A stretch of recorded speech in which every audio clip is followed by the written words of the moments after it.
Okay students, ఇప్పుడు మనం చూసే question explain the step by step procedure for calculation of electricity bill for domestic consumers. అంటే మన ఇంట్లో వాడే ఎలక్ట్రిసిటీ బిల్లు ఎట్లా క్యాల్కులేట్ చేస్తారు, step by step process. Okay, so the first step in calculating electricity bill is identify all electrical loads in our house.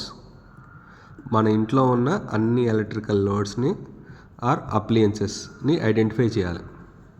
Okay, so right all the appliances.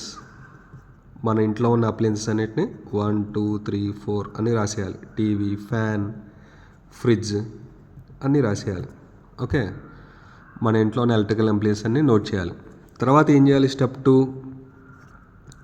వాటి power ratings రాయాలి in kilowatts. So that power rating ఉంది. TV ఉంది, suppose 120 watts ఉంది అనుకున్నాం, 0.12 kilo watts. Fan ఉంది 60 watts ఉంది, 0.06 kilo watts. Fridge ఉంది ఒక 500 వాట్స్ అనుకుందాం, 0.5 కిలో వాట్స్. అట్లా మనం తీసుకునే ఎలక్ట్రికల్ అప్లయన్స్ అన్నిటికీ పవర్ రేటింగ్ రాయాలి. Okay, so this is the second step. Third step, daily consumption time. Okay, ఒక రోజులో ఈ ఎలక్ట్రికల్ అప్లయన్సెస్ని ఎన్ని హవర్స్ వాడతాం మనం. Okay, either 10 hours, 20 hours, 24 hours.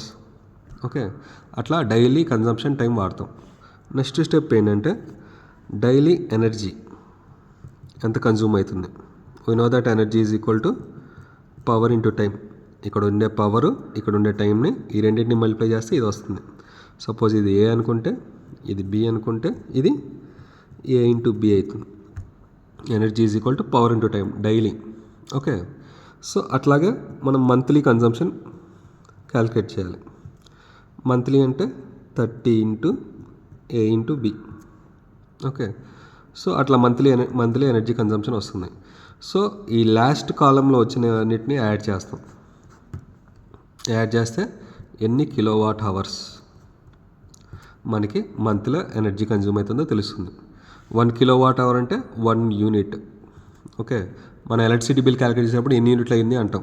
1 kilowatt hour అంటే 1 యూనిట్. ఓకే, సో ఇదో 250 కిలోవాట్ అవర్స్ వచ్చింది.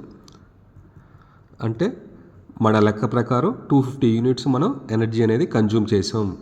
మన కరెంట్ బిల్తో కంపేర్ చేసుకుంటే మనకు తెలుస్తుంది మనం పర్ఫెక్ట్గా చేసామా లేదా అనేది. So these are the 5 steps to calculate the electricity bill for domestic consumers. Okay, so ఈ నెంబర్ ఆఫ్ యూనిట్స్ బట్టి మన యూనిట్కి ఎంత అని కాస్ట్ వేసుకుంటే మనకి అమౌంట్ కూడా వచ్చేస్తుంది. Okay, thank you.